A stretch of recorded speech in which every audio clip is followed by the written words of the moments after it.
Hello दोस्तों, नमस्कार। तो जैसा कि हम लोग द्विवेदी युगन प्रश्नोत्तरी कर रहे हैं और हम लोगों ने 50 प्रश्नों को हल कर लिया था। यदि आप लोगों ने उन प्रश्नों को नहीं देखा है तो डिस्क्रिप्शन बॉक्स में लिंक दिया गया है, वहाँ से जाकर देख सकते हैं। अब हम लोग आगे 50 प्रश्नों के आगे बात करेंगे और इसके माध्यम से हम लोग ये देखने की कोशिश करेंगे कि हमारी जो द्विवेदी युग के प्रश्नों की प्रकृति है उस पर पकड़ कैसी है और हम लोग कितना तैयारी कर चुके हैं और आगे कितनी तैयारी करने की आवश्यकता है। तो आइए समय को हम लोग व्यर्थ न करते हुए प्रश्न नंबर 51 पे बात करते हैं। पद्म प्रसून किसकी रचना है? आप लोग बताइए। आपके सामने ऑप्शन है रामनरेश त्रिपाठी, ठाकुर गोपाल शरण सिंह, लोचन प्रसाद पांडे, रूपनारायण पांडे। आप लोग सही उत्तर का चयन करें। तो जैसा कि आपका सही उत्तर हो जाएगा अयोध्या सिंह उपाध्याय हरिओं। इन्होंने ही पद्म प्रसून लिखा है। तो ऑप्शन नंबर 1 इज राइट। पद्म प्रसून जो लिखा गया था उसको हरिऔध ने 1914 ईस्वी में लिखा था। तो ये चीज़ भी आप लोग नोट करते चलिए। उसके बाद आपका प्रश्न नंबर दूसरा है उजड़ ग्राम। उजड़ ग्राम किसकी रचना है? ठाकुर गोपाल शरण सिंह, श्रीधर पाठक, मैथिली शरण गुप्त, पंडित रामचंद्र शुक्ल। आप लोग सही उत्तर का चयन करें। तो आपका सही उत्तर हो जाएगा ऑप्शन नंबर दूसरा श्रीधर पाठक।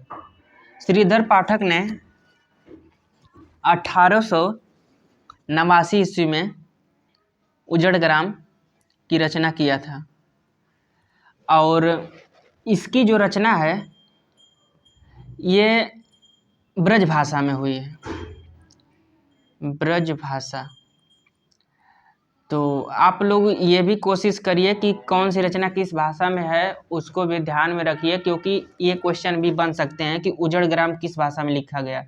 या और एक क्वेश्चन इस भी बनता है कि उजड़ ग्राम किसकी रचना का अनुवाद है। तो जो उजड़ ग्राम है वो गोल्ड स्मिथ की रचना थी। गोल्ड स्मिथ ये पाश्चात्य कवि हैं।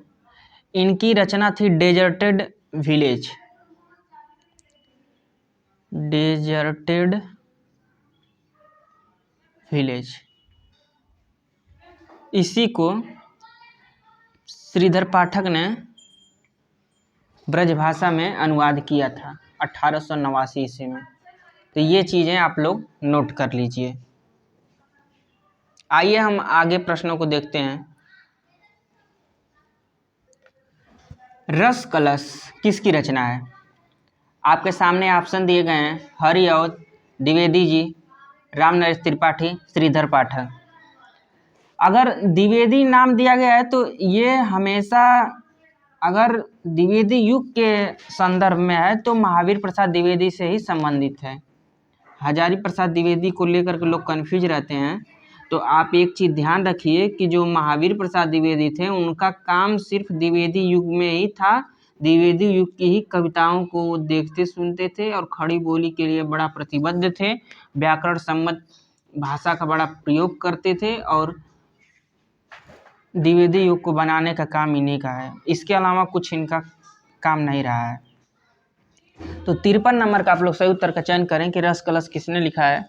तो आपका सही उत्तर हो जाएगा कि इसको हरिऔध जी ने लिखा है। अगला प्रश्न है कि भारतोत्थान किसकी रचना है? रामचरित उपाध्याय, गिरिधर शर्मा, लाला भगवान दीन, श्रीधर पाठक। 54 नंबर का आप लोग सही उत्तर का चयन करें। तो आपका सही उत्तर हो जाएगा ऑप्शन नंबर 4 श्रीधर पाठक। आइए हम अगला प्रश्न देखते हैं कि खड़ी बोली हिंदी का पहला महाकाव्य माना जाता है। खड़ी बोली हिंदी का बताइए। ऑप्शन है प्रिय प्रवास, दूसरा है भारत भारती, तीसरा है काव्य मंजूषा और चौथा है स्वदेशी कुंडल। तो 55 नंबर का आप लोग सही उत्तर बताने का प्रयास करिए। तो जैसा कि आपका सही उत्तर हो जाएगा ऑप्शन नंबर 1 प्रिय प्रवास, जिसको कि 1914 ईस्वी में लिखा गया था। 1914 ईस्वी में। तो ये चीज़ नोट कर लीजिए आप लोग। और प्रिय प्रवास में कितने सर्ग हैं? तो इसमें कुल 17 सर्ग हैं। और एक प्रश्न और बनता है इससे कि जैसे प्रिय प्रवास को किसने पहला महाकाव्य नहीं माना है, या इस तरह से बन जाएगा कि कौन है जो प्रिय प्रवास को महाकाव्य नहीं मानता है। तो मान लीजिए ऐसा अगर प्रश्न आ गया तो आप लोग क्या करेंगे? तो ये आपको बताना है कि ये जो रामचंद्र शुक्ल जी हैं, इन्होंने हरिऔध की रचना प्रिय प्रवास को महाकाव्य नहीं माना है। ठीक है, आइए हम अगला प्रश्न देखते हैं।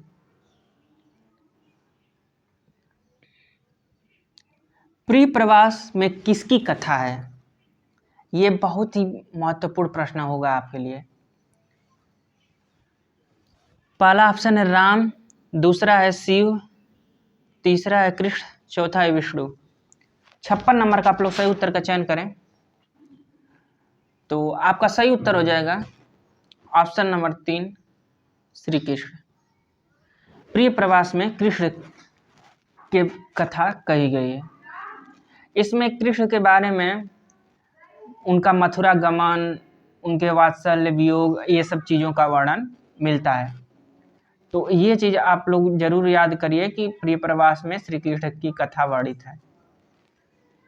और एक चीज प्रश्न और बनता है कि प्रिय प्रवास का जैसे पहला नाम क्या था? प्रिय प्रवास तो बाद में इसका नाम रखा गया, इसका सर्वप्रथम नाम क्या था? तो इसका नाम था ब्रजांगना विलाप। तो ये चीज़ भी आप लोग ध्यान रखिए कि प्रिय प्रवास का प्रथम नाम ब्रजांगना विलाप था। आइए हम लोग प्रश्न नंबर 57 देखते हैं कि प्रिय प्रवास की भाषा है, किस भाषा में लिखा गया? ब्रज, खड़ी, अवधी, बघेली। तो 57 नंबर का आपका सही उत्तर हो जाएगा कि इसको खड़ी बोली में लिखा गया है प्रिय प्रवास को। इसके बाद अगला प्रश्न है कि रस कलश किस भाषा में रचा गया है? ब्रज भाषा, खड़ी बोली, छत्तीसगढ़ी, बुंदेली। तो रस कलश को ब्रज भाषा में लिखा गया। तो ये चीज़ भी आप लोग ध्यान दीजिए। उसके बाद अगला प्रश्न है कि साकेत प्रबंध काव्य की नायिका कौन है? मैथिली शरण गुप्त ने साकेत की रचना किया है, तो आप लोग बताइए उसकी नायिका कौन है? आपके सामने ऑप्शन है उर्मिला, सीता, राधा, पद्मावती। तो 59 का आपका सही उत्तर हो जाएगा उर्मिला। इसकी नायिका जो है वो उर्मिला है। अब प्रश्न नंबर 60 है, अबला जीवन हाय तुम्हारी यही कहानी, आंचल में दूध और आंखों में पानी। पंक्तियां किसकी है? महावीर प्रसाद द्विवेदी, राम नरेश त्रिपाठी, मैथिली शरण गुप्त, श्रीधर पाठक। आप लोग सही उत्तर का चयन करिए। तो सही उत्तर हो जाएगा ऑप्शन नंबर 3 मैथिली शरण गुप्त की यह पंक्तियां हैं। और एक क्वेश्चन इससे और बनता है कि ये जो पंक्तियां हैं ये किस रचना की हैं? तो ये चीज़ भी आपके लिए बहुत ज़रूरी है। मान लीजिए आपको प्रश्न आ रहा है तब तो बहुत सही है, लेकिन नहीं आ रहा है तो आपके लिए बहुत कठिनाई का सामना करना पड़ेगा। आपका क्वेश्चन इतना नॉर्मल क्वेश्चन गलत हो जाएगा। तो ये जो है ये यशोधरा की पंक्ति है, यशोधरा। गुप्त जी की रचना थी यशोधरा, जिसको कि इन्होंने 1932 ईस्वी में लिखा था, उसी की यह पंक्ति है। तो ये चीज़ आप लोग ज़रूर नोट कर लीजिए। और एक चीज़ और पूछ देता है कि यशोधरा किस विधा की रचना है या कैसी रचना है, खंड काव्य है कि महाकाव्य है कि मुक्तक काव्य है। तो ये चीज़ भी आप लोग ध्यान रखिए कि यशोधरा जो है वो खंड काव्य है,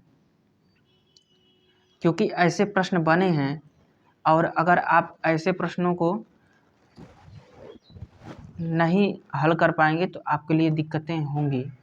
तो इन चीज़ों को भी, छोटी छोटी चीज़ों को भी आप लोग ध्यान रखिए, कौन सी रचना किस विधा की है, किस प्रकार की है, कब लिखी गई थी, उसकी कौन सी पंक्ति इम्पोर्टेंट है।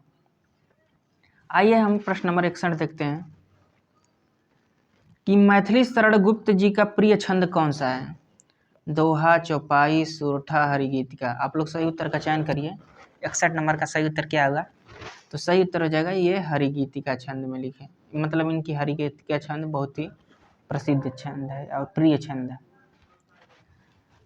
अगला प्रश्न नंबर 62, भैंस भवानी कै तब सेवा लागे करण, पढ़ौ का गा छूटी, बटुअन दूध दुहा इन हाथन, धार न कभौ टूटत दूहत माँ टूटी। किसकी पंक्तियां हैं? रामनरेश त्रिपाठी, महावीर प्रसाद द्विवेदी, श्रीधर पाठक, बालमुकुंद गुप्त। 62 का आप लोग सही उत्तर का चयन करिए। तो ये महावीर प्रसाद द्विवेदी जी की पंक्ति है। अगला प्रश्न है कि मैथिली शरण गुप्त के गुरु थे भारतेंदु, महावीर प्रसाद द्विवेदी, अयोध्या प्रसाद खत्री, पंडित गौरी दत्त। तो आपका सही उत्तर हो जाएगा 63 का महावीर प्रसाद द्विवेदी। ये मैथिली शरण गुप्त के गुरु थे। आइए हम अगला प्रश्न देखते हैं, प्रश्न नंबर 64, महावीर प्रसाद द्विवेदी और हिंदी नवजागरण पुस्तक के रचनाकार हैं। बताइए ये पुस्तक किसने लिखा है? हजारी प्रसाद द्विवेदी, पंडित रामचंद्र शुक्ल, रामविलास शर्मा, रामकुमार वर्मा। 64 नंबर का आप लोग सही उत्तर का चयन करें। तो आपका सही उत्तर हो जाएगा रामविलास शर्मा। यही नवजागरण से संबंधित ज्यादातर किताबें लिखे थे। खड़ी बोली प्रयोग का आंदोलन करने वाले थे अयोध्या प्रसाद खत्री, पंडित गौरी दत्त, मैथिली शरण गुप्त, महावीर प्रसाद द्विवेदी। 65 का सही उत्तर आप लोग बताइए। तो आपका सही उत्तर हो जाएगा अयोध्या प्रसाद खत्री जी। ये खड़ी बोली प्रयोग का आंदोलन करने वाले थे। अगला प्रश्न है कि जगत सच्चाई सार किसकी रचना है?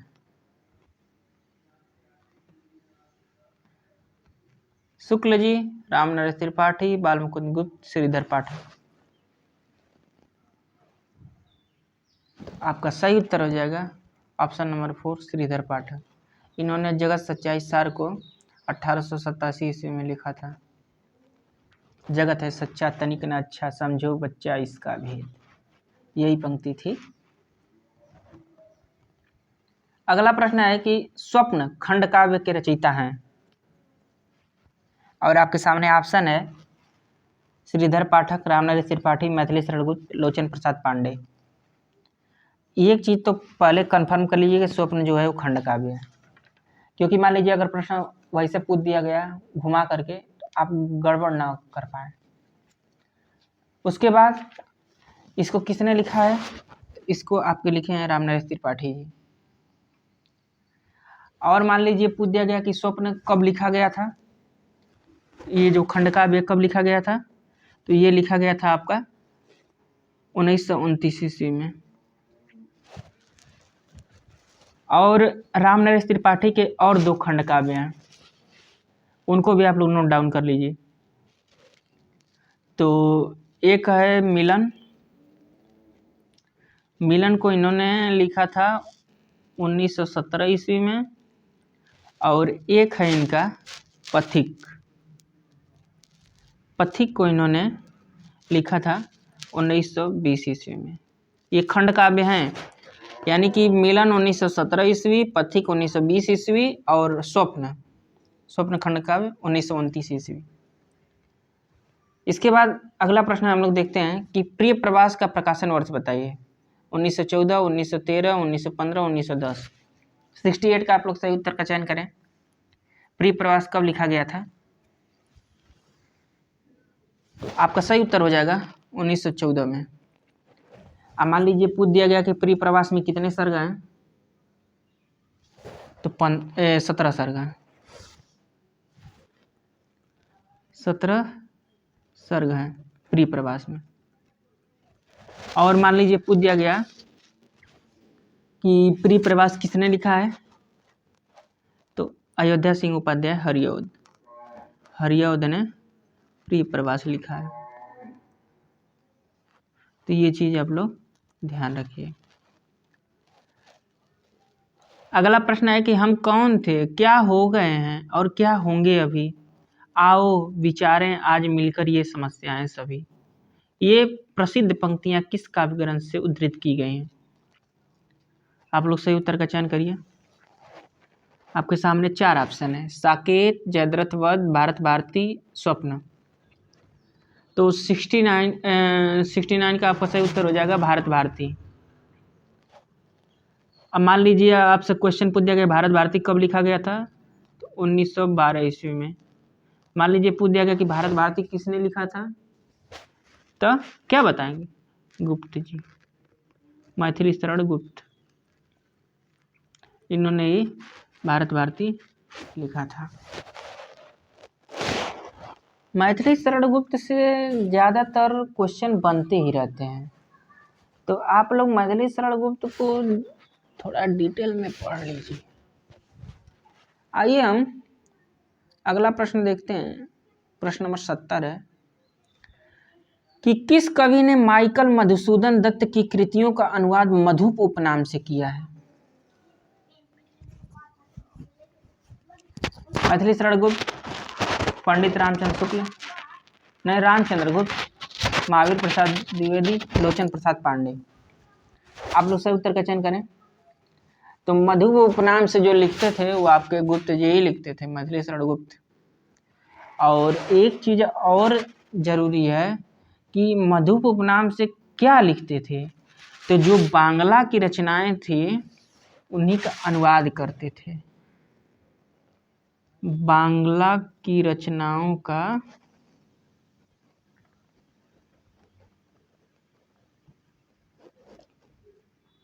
अनुवाद हिंदी में करते थे मधुप उपनाम से। कौन करता था? तो गुप्त जी। उसके बाद अगला प्रश्न है 71, द्विवेदी जी के पत्र पाठक जी के नाम से संकलित पुस्तक के संकलन करता।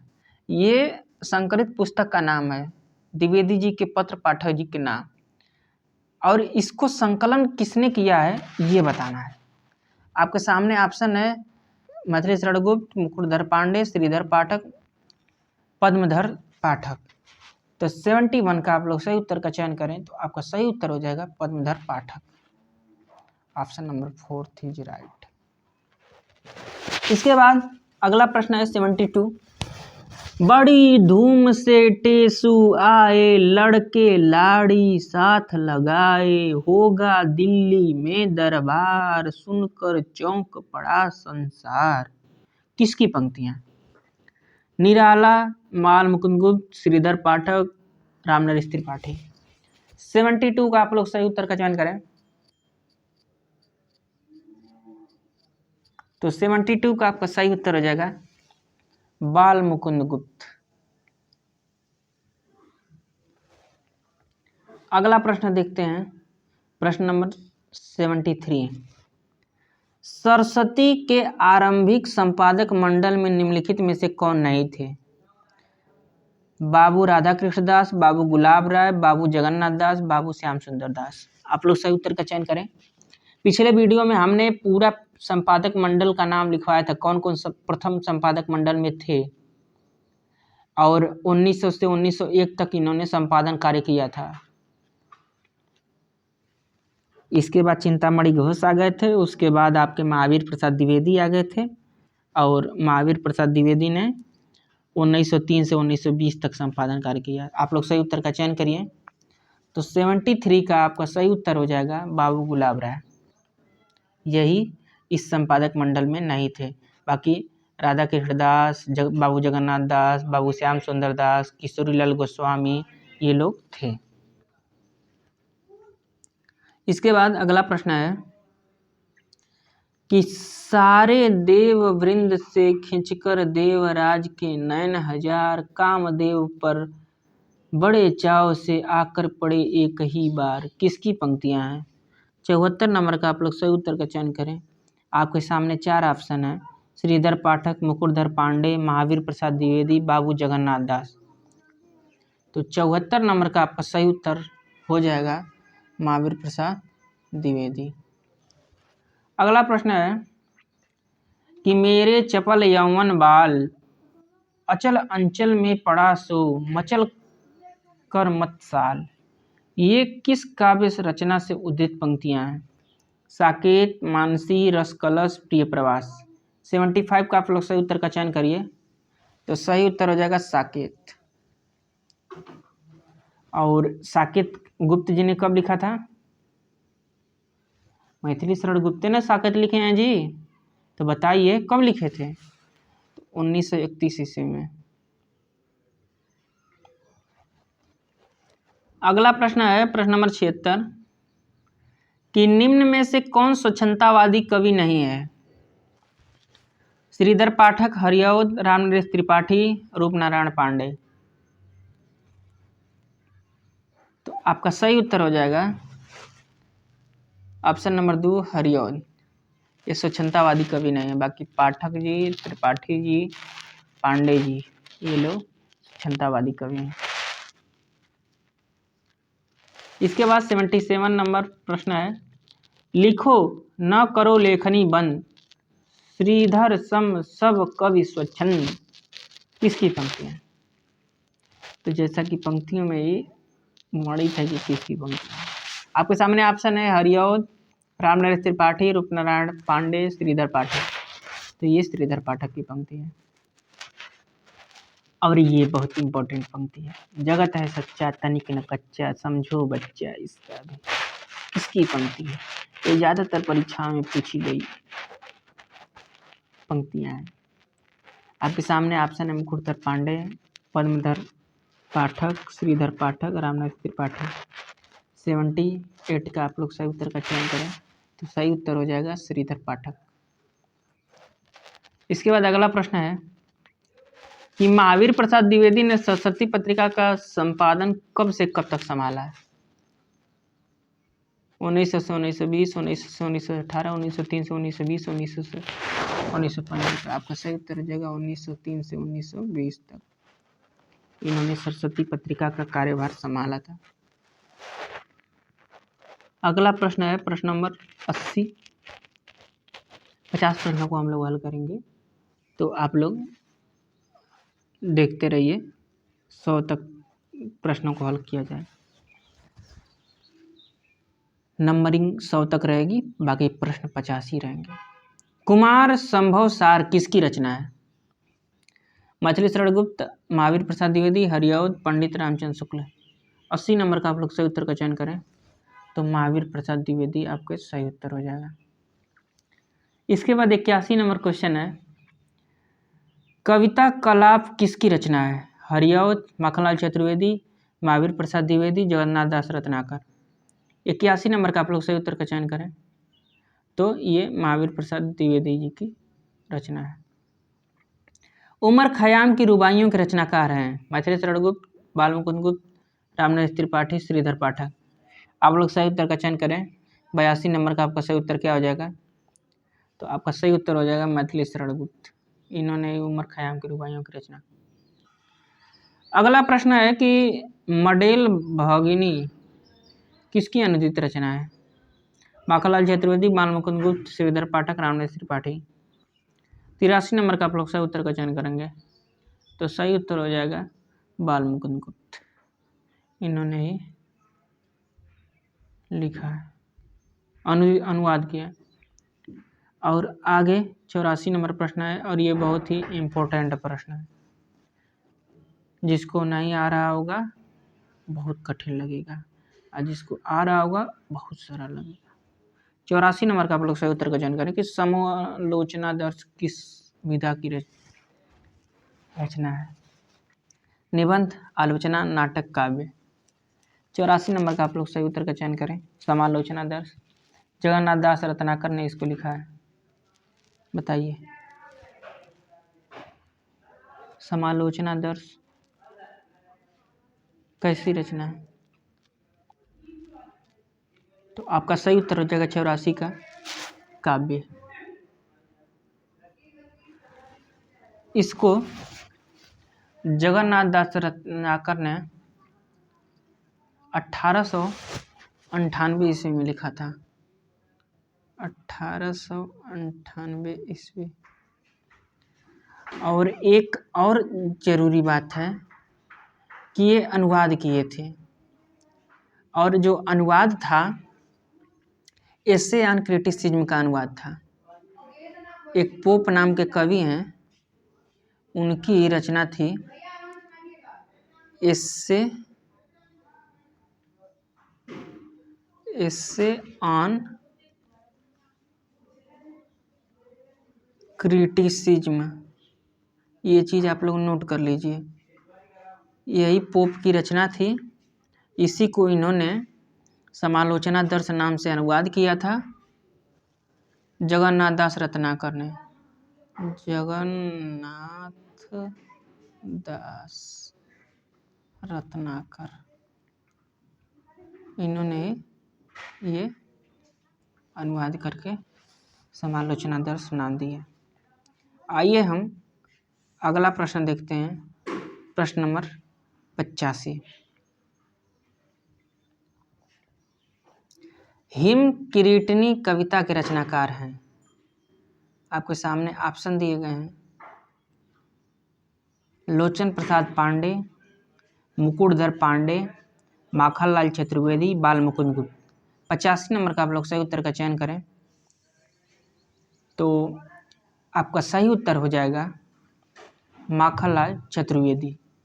इन्होंने ही हिम किरीटनी की रचना की, और हिम किरीटनी की रचना इन्होंने 1948 ईस्वी में किया था। 1948 ईस्वी। तो ये चीज़ भी आपको नोट करना है। और इस रचना पर इनको साहित्य अकादमी मिला है, तो इसलिए यह रचना बहुत इम्पोर्टेंट हो जाती है, साहित्य अकादमी। और इस रचना पर साहित्य अकादमी जो इनको मिला था वो 1955 में मिला था। तो ये चीज़ भी आपको नोट करना है। आइए हम अगला प्रश्न देखते हैं, प्रश्न नंबर 86। कविता कौमुदी किसका काव्य संग्रह है? रामनरेश त्रिपाठी, श्रीधर पाठक, लोचन प्रसाद पांडे, महावीर प्रसाद द्विवेदी। 86 नंबर का आप लोग सही उत्तर का चयन करें तो कविता कौमुदी जो है वो आपके रामनरेश त्रिपाठी की रचना है। इसमें इन्होंने क्या किया है कि 15,000 के समथिंग लोकगीतों का संग्रह किया है। लोकगीत, इसी का इन्होंने संग्रह इसमें किया है। आइए हम प्रश्न नंबर अगला 87 देखते हैं कि पंचवटी किसका प्रबंध काव्य है? पंचवटी किस प्रकार का काव्य है? तो प्रबंध काव्य है। तुलसीदास, निराला, मैथिली शरण गुप्त, रामनरेश त्रिपाठी। तो बताइए पंचवटी को किसने लिखा है? तो गुप्त जी ने लिखा है। और कब लिखे थे? तो 1925 ईस्वी में लिखे थे।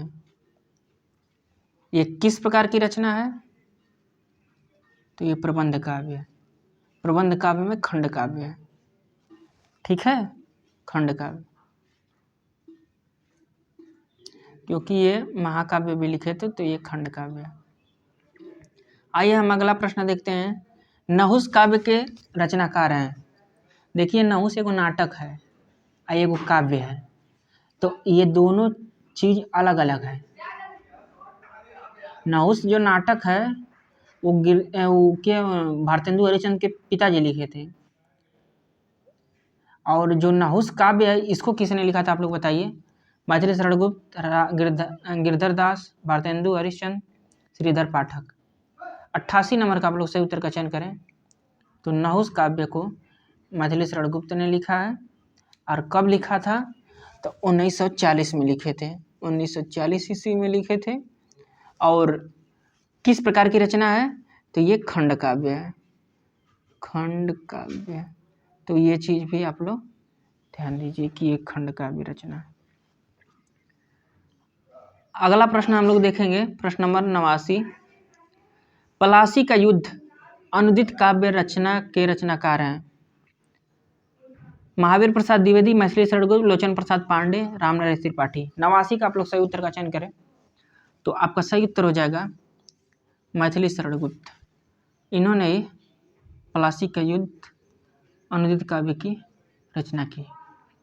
अगला प्रश्न है 90 नंबर कि गंगा अवतरण काव्य के रचनाकार हैं? मैथिली शरण गुप्त, महावीर प्रसाद द्विवेदी, बाल मुकुंद गुप्त, जगन्नाथ दास रत्नाकर। 90 नंबर का आप लोग सही उत्तर का चयन करें तो आपका सही उत्तर हो जाएगा जगन्नाथ दास रत्नाकर ने गंगा अवतरण को लिखा है। उसके बाद अगला प्रश्न है कि वैदेही वनवास किसकी रचना है? रामनरेश त्रिपाठी, हरिऔध, श्रीधर पाठक, मैथिली शरण गुप्त। तो वैदेही वनवास को आपके हरिऔध जी ने लिखा है। और कब लिखा था? तो 1940 ईस्वी में लिखा था। और इसमें कितने सर्ग हैं? तो 18 सर्ग हैं। तो ये जरूरी है क्योंकि जो हरिऔध जी की 3 रचना हैं और तीनों रचनाओं के सर्गों को लेकर के बहुत क्वेश्चन बनता है, जैसे प्रिय प्रवास हो गया, परिजात हो गया, वैदेही वनवास हो गया। तो वैदेही वनवास में कुल 18 सर्ग हैं और 1940 ईस्वी में इन्होंने लिखा था। अगला प्रश्न है प्रश्न नंबर 92 कि सुमन किसकी काव्य रचना है? रूप नारायण पांडे, मैथिली शरण गुप्त, श्रीधर पाठक, महावीर प्रसाद द्विवेदी। 92 नंबर का आप लोग सही उत्तर का चयन करें तो सुमन जो है वो महावीर प्रसाद द्विवेदी की रचना है। इसके बाद अगला प्रश्न है मैथिली शरण गुप्त जी के खंड काव्यों की संख्या कितनी है? इन्होंने कितनी खंड काव्य लिखे हैं? तो आपके सामने ऑप्शन है, बताइए। 19 लिखे हैं कि 15 लिखे हैं कि 2 लिखे हैं कि 20 लिखे हैं? क्योंकि इन्होंने महाकाव्य जो लिखा है वो तो सब लोग जानते हैं कि 2 महाकाव्य इनका मिलता है, साकेत और जय भारत। लेकिन खंड काव्य कितने लिखे हैं ये बताइए। तो 93 का आपका सही उत्तर हो जाएगा कि 19 खंड काव्य लिखे हैं। उसके बाद अगला प्रश्न है कि मैथिली शरण गुप्त की मृत्यु किस वर्ष हुई थी? 1965, 1964, 1970, 1960। बताइए मैथिली शरण गुप्त की मृत्यु कब हुई थी? तो आपका सही उत्तर हो जाएगा 1964 ईस्वी में। आइए हम अगला प्रश्न देखते हैं, प्रश्न नंबर 95 कि मैथिली शरण गुप्त मूलतः भक्त कवि हैं? किस प्रकार के भक्त कवि हैं? राम भक्त हैं, कृष्ण भक्त हैं, शैव हैं, शाक्त हैं, क्या बताइए किस प्रकार के भक्त हैं? तो ये राम भक्त हैं। राम काव्य परंपरा, साकेत, गुप्त जी की रचना, ये सब यही है ना हो, इसी से आप लोग रिलेट करके याद कर सकते हैं ना। अगला प्रश्न है कि भारत भारती का प्रकाशन वर्ष बताइए। 1910, 1915, 1912, 1920। तो जैसा कि भारत भारती इन्होंने 1912 ईस्वी में लिखा। अगला प्रश्न है कि मैथिली शरण गुप्त किस युग के कवि हैं? भारतेंदु युग, भक्ति काल, छायावाद, द्विवेदी युग। तो जैसा कि हम लोग जानते हैं कि द्विवेदी युग इन प्रश्नोत्तरी कर रहे हैं तो इसलिए द्विवेदी युग के कवि हैं, तो इसमें तो गड़बड़ी नहीं होनी चाहिए। अगला प्रश्न है कि मैथिली शरण गुप्त का जन्म वर्ष बताइए। अभी तो आप लोग मृत्यु वर्ष बताए हैं कि 1964 में मृत्यु हुई थी, आप जन्म बताइए। आपके सामने 4 ऑप्शन दिए गए हैं।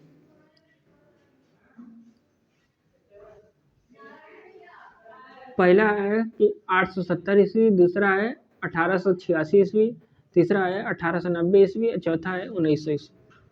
तो आपका सही उत्तर हो जाएगा 1886 ईस्वी में इनका जन्म हुआ था और 1964 में इनकी मृत्यु हुई थी। 1964 में यही हुई थी ना, तो हाँ 1964 में। अगला प्रश्न है और आज का अंतिम प्रश्न है कि दिवस का अवसान समित था, गगन था कुछ लोहित हो चला, ये किस काव्य ग्रंथ की पंक्तियां हैं? आप लोग बताइए। तो आपके सामने देखिए ऑप्शन भी दिया है, जयद्रथ वध, हुंकार, कुमार संवसार, प्रिय प्रवास। 100 नंबर का आप लोग सही उत्तर का चयन करें कि यह किसकी पंक्तियां हैं। तो आपका सही उत्तर हो जाएगा यह प्रिय प्रवास की पंक्तियां हैं। प्रिय प्रवास में आप लोग जानते ही हैं कि 17 सर्ग हैं और इसको 1914 ईस्वी में आपके हरिदेव जी ने लिखा था। तो ये चीज़ें नोट आउट कर लीजिए। बाकी यहाँ तक देखने के लिए आपका धन्यवाद। हम लोग फिर इसके आगे 101 नंबर प्रश्न से शुरुआत करेंगे कल। फिर मिलते हैं नए वीडियो में नए टॉपिक के साथ। आप लोगों का नमस्कार।